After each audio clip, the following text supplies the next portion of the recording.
started. Hello Zimbabwe, we're here with Angela Gora, who's part of Gilead, one of the pharmaceutical companies in Silicon Valley. So I'm just going to ask Angela a couple of questions about maybe how she got here to the United States. Maybe you can tell us about your journey.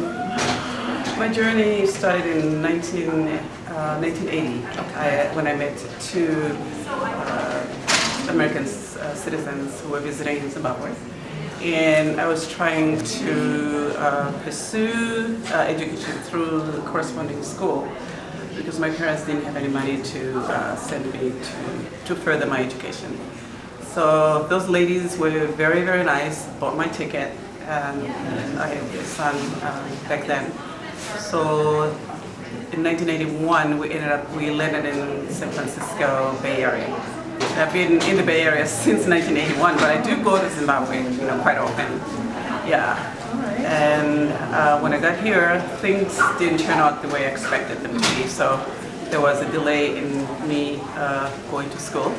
And later on, fast forward, my husband ended up joining me here. And so that's pretty much it. At Gilead, I started here in 1995, and I was employee number 198.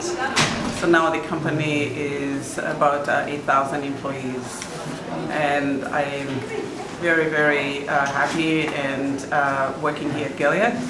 I think Gilead is a great company.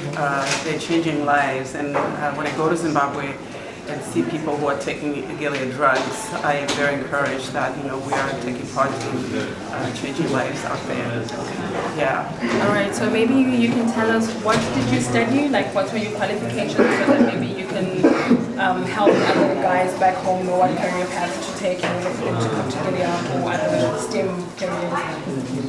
Okay, so I'm not a science major, and I am a mom, and I'm just going to school because when we got here just trying to get ourselves together. It took a while because it didn't go well with our sponsors when we got here, so it took a long time for us to really get ourselves sorted, sort of status in here. So how did I end up here?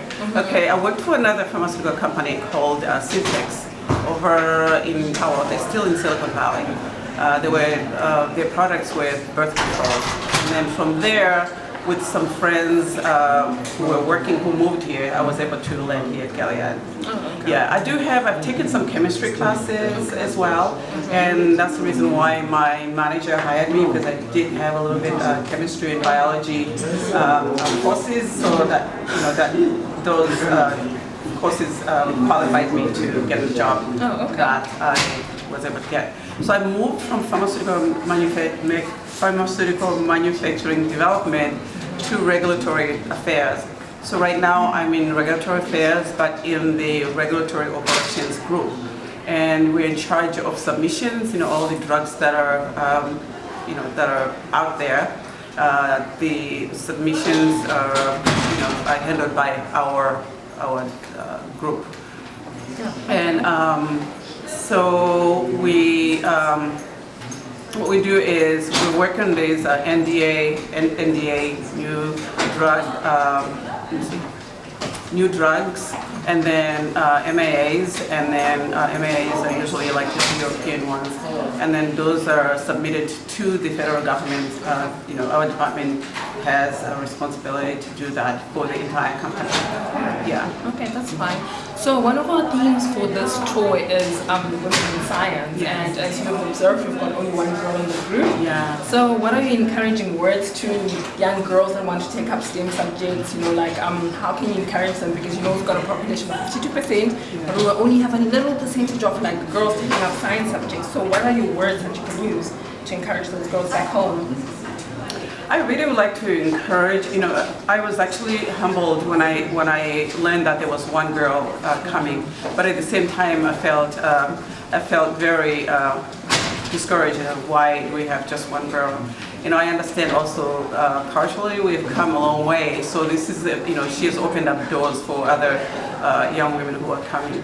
And I do support, young women to get into the science field, and I think it's just something that, we really need to work on. and maybe somehow we need to encourage young women to, by letting them know that they can do it. And I think part of it could be fear also, they're not sure if they can make it. And then historically women have never been really considered as intelligent. But nowadays, women are, moving forward, and also through families and teachers and neighbors really encouraging these young ladies. I think they'll step forward and start working on getting into science. Okay. So what are your parting shots, your words to Zimbabwe? To Zimbabwe? Yeah. I think to keep up doing the good work, and Zimbabwe is a great country. As I live here in this country, I love Zimbabwe, and I always encourage people to go and visit Zimbabwe. It's a great country, and we have so much to offer. Culture is rich. We have great things to offer in Zimbabwe.